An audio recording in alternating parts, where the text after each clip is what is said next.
You're still watching Shop Talk, talking about some food now. Oriang is revolutionizing Filipino cuisine by infusing modern techniques to traditional Pinoy staples. And to tell us more about this, are Oriang's marketing manager, Jael Wenceslao, and its chef, consultant John Coinheng. Welcome to the show, gentlemen. Thank you. Thank you. Thank you for bringing us all this food. You're welcome. Okay, what is the concept behind Oriang, aside from the fact that it is obviously Filipino cuisine? Well, we wanted to introduce the familiar, of course. Everyone knows the familiar, the bagnets, but we wanted to make it more exciting. So, for example, you have bagnet and bagong. We combined the two. So we have binagong and bagnet. And we wanted to highlight the best of Filipino cuisine. We actually added more, adding on to what Jael was saying, is that we also use different Asian ingredients, like with the bagong and bagnet. We also added a little sambal sauce. So it's still familiar, still got that spicy, it has a spicier taste to it, but it's very familiar to the Filipino palate. Right, it's not too much of a departure from what the Pinoy palate is familiar with. The restaurant is located in Market, so how would you define your target market for this restaurant? Well, essentially anyone who loves Filipino food, not just us Filipinos, but foreigners. And in the more or less 6 months that we've been open, we've noticed that there are a lot of balikbayans clamoring for a place for reunions. Families also. And that's what we've seen, like for baptismal receptions and the like. So basically, anyone who loves Filipino food. We don't want to alienate anyone. But what we do offer is something a little bit more different, and I believe a little bit more step up than for our price range.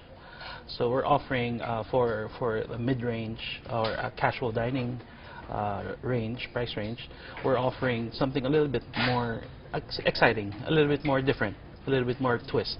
Right, it's a little more dressed up. Yes. But like you said, it's a casual dining place. Yes. Okay. And in the 6 months that you guys have been open, what are your best sellers? What are the customers really ordering and really looking for? Chef. Well, this one here is our Oriang fried rice, which is actually fried rice, garlic rice with tabaran talangka, vegan longanisa, and inihaw na liempo. So wow, it sounds so healthy. Yes, it is. Okay, we also have something a little bit more, a little bit healthier is the pakbet fried rice, which is actually, it's like a bagoong fried rice, but we added the pakbet vegetables into it. But also topped it off with inihaw na liempo. Oh, you gotta have that, right? Yeah. Yes. It's not You're Pinoy Filipino. food if there's no pork in it, right? Exactly. Okay, but you do have some seafood as well. We do have a lot of seafood. This is our it's like our butterfly tilapia with tamarind sauce. So it's actually instead of sweet and sour, we use tamarind as our sour nice. as an acid. Yes. Great. So Okay. it's a little different.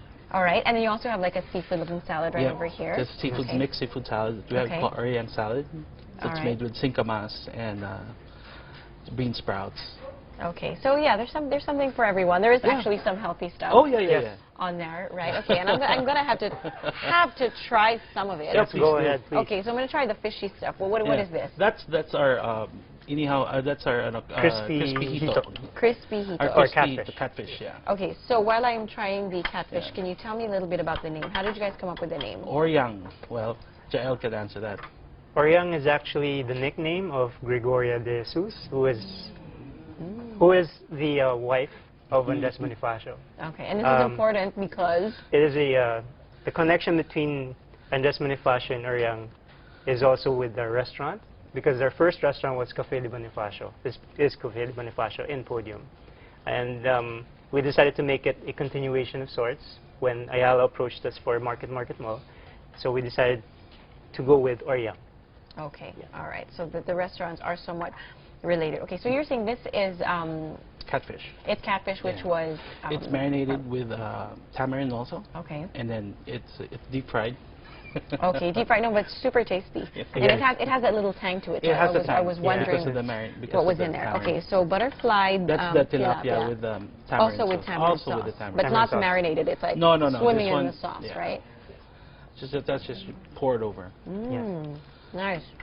So we do have different desserts also. So one of our desserts, pandan panna-cotta. Okay, that's this right here. Yes. Yes, And it it's looks like it's got mango with a happening mango with it. puree. Mango, Yeah, yes. with a mango puree. Okay. We also make coffee leche flan. So we Wow, use- that sounds amazing. Yes. So coffee flavored leche flan. Mm. And so something a little bit, familiar. Oh, that's nice. Familiar yet Yeah. exciting also. Not too sweet, not too. Yeah, I mean, it's not a traditional, like, No. Pinoy thing, but it Yeah. definitely, like, has the Pinoy flavor. And Yes. if I was a balikbayan, this would be like, yes! Yes. Yes. This is, like, the food that I'm looking for. Exactly. Okay, if I go to your restaurant, how much can I expect to spend per head? It would be around 250 to 300. But then, as you can see, our portions are a bit Quite large, generous. which is, of course, typical of Filipinos. We love Yeah, sharing sharing. food. Yeah, it has Yes. to be. It's not Pinoy food if it's not served family Family style. Family style. Right? Exactly. Okay. And I do feel that there's a lot of restaurants out there now really trying to elevate Filipino cuisine. Yep.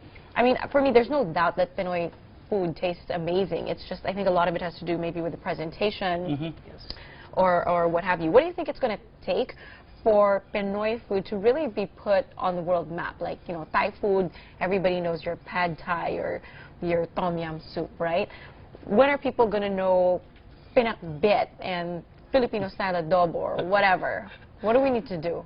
Well, I think we're getting there slowly. A lot of Filipinos abroad are actually opening up restaurants, and we do have chains, local chains that are abroad already.